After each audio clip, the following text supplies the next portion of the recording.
en el fondo, si uno las mira con cuidado, son partículas, y esas partículas chocan contra los dientes de esa rueda, y esa rueda se pone a girar. De forma tal que ahora lo que yo tengo es un sistema formado por partículas que están autopropulsadas, ¿sí? Es lo que normalmente ahora denominamos con el nombre de materia activa, cuando las propias partículas, para moverse, tienen un motor interno. Inmediatamente se nos ocurre que hay muchos ejemplos de materia activa, obviamente hay muchos ejemplos de materia activa, y aquí debería aparecer una película con otro. Esto es un experimento hecho en Cuba por un amigo mío. Esto que tenéis aquí son hormigas, hay una gota de repelente y se genera lo que se llama una estampida. Siempre se creyó que los insectos no tenían comportamientos cooperativos, ¿sí? Comportamientos cooperativos en situaciones de pánico como esta. Que los insectos siempre estaban bajo la idea del sálvese quien pueda, y si os fijáis, eso no es verdad, porque la mayor parte de los insectos salen por el mismo agujero. De alguna manera tienen un comportamiento similar a lo que ocurre en una manada. Los mamíferos, en general, los seres humanos, todos nosotros nos comportamos exactamente igual.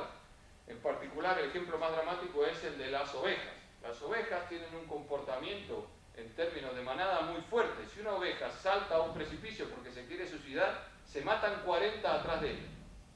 Porque su tendencia natural es a moverse en conjunto, y es lo que ocurre en este ejemplo, que es asombroso. Siempre se creyó que los insectos no tenían comportamientos de ese tipo, y sin embargo lo tienen. Siempre hay seres raros como este que está medio borracho, se quedó ahí y ahí se quedó, se murió, no se escapó, y algún otro loco que volvió a entrar. Siempre hay algún inquieto que se pregunta por qué estará pasando esto, Claro, cuando uno se experimenta con bacterias no hay problema, hasta que les da por sublevarse y comportarse como las que aparecieron en Alemania, que son la misma variedad, esto es Escherichia coli, pero no la variedad mortal que apareció en Alemania hace un tiempo atrás. Cuando uno trabaja con insectos no hay problema, porque en general no hay que pedir permiso a la Comisión de Ética Animal para hacer experimentos con esta clase de individuos, pero donde se vuelven interesantes los experimentos es cuando los individuos somos nosotros. Y ahí las cosas se complican mucho. Solo en papeles de la Comisión de Ética de Experimentación Animal, ni qué hablar, papeles de la Comisión de Ética de Experimentación Humana, ya sería un engorro de llenar. Afortunadamente nosotros en Navarra, en particular en Pamplona, tenemos un laboratorio natural que utilizamos habitualmente una semana al año, ¿sí? No sé si ubicáis qué es esto. Se llama la Cuesta de Santo Domingo, está en Pamplona, relativamente cerca de mi despacho, y lo que tenéis ahí es un flujo granular bidisperso. ¿Por qué bidisperso? Pues tenéis estas partículas masivas y tenéis esta otra partícula de mucha menos masa, y son partículas claramente autopropulsadas, ¿sí? En esta imagen se puede ver, ¿sí?, que se generan efectos de segregación. Si os fijáis, estas partículas masivas comienzan a separarse, dejando espacios entre medio, y se meten de las partículas más pequeñas. Esa es una típica situación de segregación. Ya veis, hay partículas que están autopropulsadas y entran y corren delante de las otras, ¿sí? Estas otras partículas que están aquí no son exactamente iguales a estas. La gente aquí en Argentina tiende a confundirlo. Estas partículas son mansas y estas partículas tienen un alto grado de violencia. Esto es lo que normalmente se llaman los cabestros, ¿sí? Y esto es lo que normalmente la gente llama los toros. Yo lo llamo una partícula de 500 kilos frente a esta partícula de unos 70. ¿De acuerdo? Como veis, visto así, habitualmente nosotros vemos esta imagen como gente corriendo y pensamos, ¡qué locos! Desde un punto de vista práctico para nosotros, aquí hay una gran cantidad de problemas dinámicos, que es cómo este flujo de personas es capaz de autoorganizarse para que no aparezcan, por ejemplo, atascos que en ocasiones aparecen y pueden ser dramáticos, ¿sí? Estudiar este tipo de problemas no es para nada sencillo. ¿Por qué? Porque las ecuaciones de la física estándar con las que nosotros trabajamos no están construidas, no han sido desarrolladas para representar estos problemas, pero sí que se puede hacer a escala de algoritmos, y funcionan bastante bien. Hasta cierto punto funcionan bastante bien. Entonces, esto que está aquí son 3 ejemplos de materia activa, que también son ejemplos de medios granulares. Y entonces ahora lo que voy a hacer básicamente y de forma muy rápida es enunciar algunas de las particularidades que tienen estos materiales y el porqué de su importancia estratégica. El primero de esas particularidades es el hecho de que a los materiales granulares necesitamos empaquetarlos, ¿sí? Hay que empaquetarlos. Y este no es un problema baladí, no es un problema trivial. ¿Por qué? Porque si yo quiero transportar, por ejemplo, soja, la pregunta del millón es qué forma le tengo que dar al contenedor donde voy a almacenar la soja, donde la voy a transportar, para que me entre la mayor cantidad de soja posible. Bien, eso tiene que ver, el empaquetamiento tiene que ver con lo que nosotros llamamos, con lo que los físicos llamamos una fracción de empaquetamiento, ¿sí? Y esta curva que está aquí, que yo no me voy a meter en detalles técnicos alrededor de esta curva, dice que tiene esta especie de dos lomos que están aquí, y dice que hay tamaños, la curva lo que está diciendo es que hay formas de las partículas que son altamente ineficientes para empaquetarlas, para entrar en una caja, mientras que hay otras formas de las partículas que sí son fácilmente puestas en un contenedor, ¿sí? Encontrar esa forma óptica es francamente un problema, es un problema serio, y es un problema sumamente importante para cualquier empresa que tenga que manipular medios granulares o los tenga que producir. ¿Sí? Si a ese alimento balanceado que vimos recién, que salía en forma de chorizo, quizás le pudiéramos dar una forma más elipsoidal, quizás lo podríamos empaquetar en una bolsa más pequeña, hacerlo llegar al supermercado en una bolsa más pequeña y que ocupara para la misma masa un espacio menor en una góndola.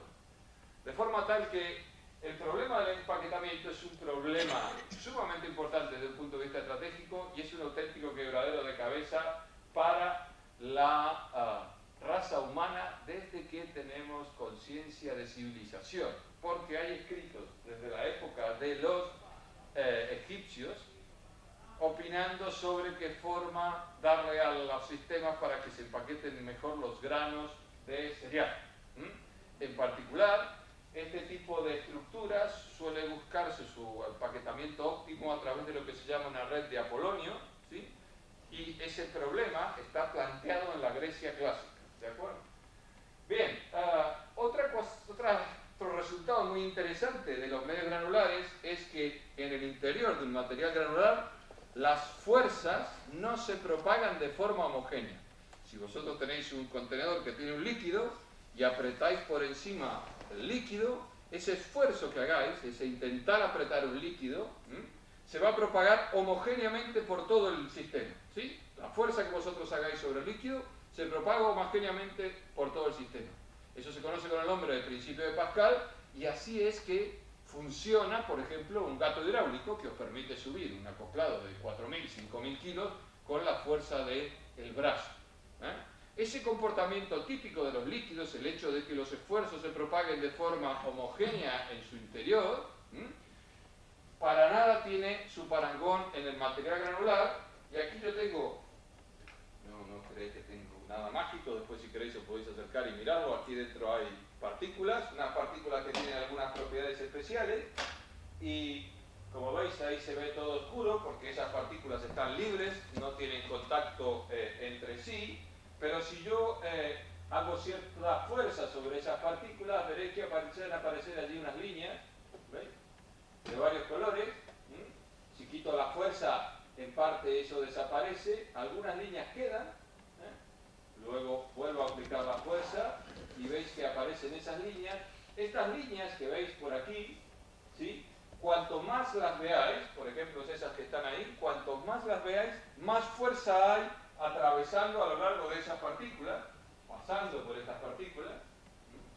Y las zonas oscuras que están aquí prácticamente no están sufriendo ninguna clase de esfuerzo, ninguna clase de presión. Esto es muy importante, ¿por qué? Porque ahora os podéis imaginar que esto que está aquí es un silo que lo tenéis lleno de granos.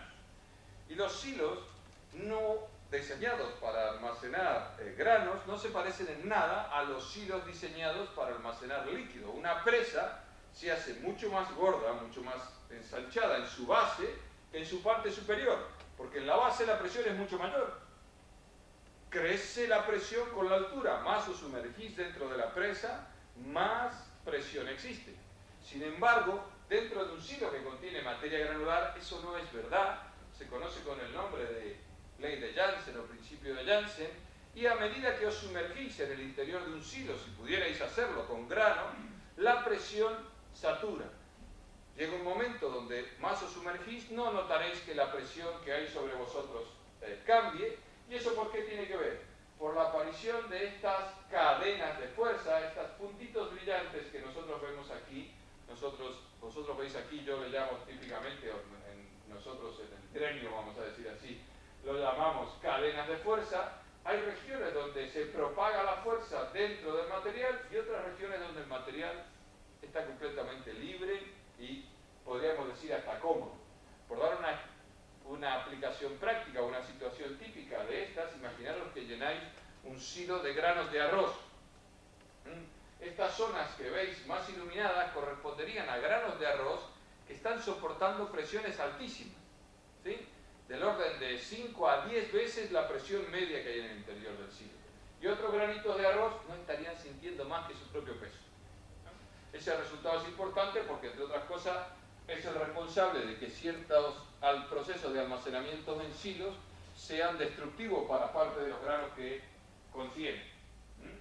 Un ejemplo también típico de eso, y no me voy a extender en estos dibujitos que están aquí porque no tiene mucho sentido, usando esas mismas partículas, uno puede construir una pila de granos. Puede descargar un camión y construir una pila de arena. Y siempre se ha creído, los ingenieros durante muchos años creyeron, hasta hace relativamente poco tiempo atrás, que en el centro de la pila es donde más presión había en la base. ¿Sí? O sea que si había que hacer una pila, donde más había que reforzar el suelo era en el centro de la pila. Y lo cierto es que eso no es verdad. Estos son círculos y estos son elipses, no importa. Y este perfil negro que tenéis aquí es la presión en la base de esta pila granular. Como veis, aquí la presión es muy alta, que corresponde más o menos a esta zona. Aquí la presión es muy alta, que corresponde más o menos a esta zona, pero en el centro la presión cae. ¿Y eso por qué? Por la forma esta anómala en que las fuerzas o los esfuerzos se propagan adentro de un material granular. Bien, otro problema que aparece recurrentemente cuando uno almacena granos es la formación de atascos que interrumpen la descarga de los hilos. Pues me he quedado aquí, no iba ahí, pero bueno, no importa. Fijaros, esto lo saqué cuando estaba viniendo hacia aquí, dice 21, no lo leeréis bien de ahí, pero dice 21 de abril de 2011, en Frías, Santiago del Estero. Mueren 2 obreros en un silo. Perecieron al desatascarlo. Lo que ocurrió, y esto ocurre al año sistemáticamente varias veces en todo el mundo. Típicamente para desatascar silos, la mejor manera que hay es tener un operario pagado estrictamente para eso. Se le paga a la gente para que desatasque un silo que se atasca. Porque si se usa otro aparato, el silo se descalibra, se rompe, etcétera, etcétera. Hay gente que se gana la vida desatascando silos, como desafortunadamente estas dos personas. Se atascó el silo y entraron al interior del silo a desatascarlo. Sin saber, sin ponerse a pensar la cantidad de material que tenían por encima de su cabeza, el silo se desatascó, pero los tapó y obviamente, típicamente la muerte es por asfixia, aunque en contados casos es por aplastamiento, por colapso del sistema pulmonar. Tampoco se puede desatascar un silo. Si lo hubieran intentado desatascar desde arriba y no desde abajo como lo hicieron, tampoco es sencillo, porque al intentar desatascar un silo, el material granular los atraparía, ¿sí? Y también los terminaría ahogando.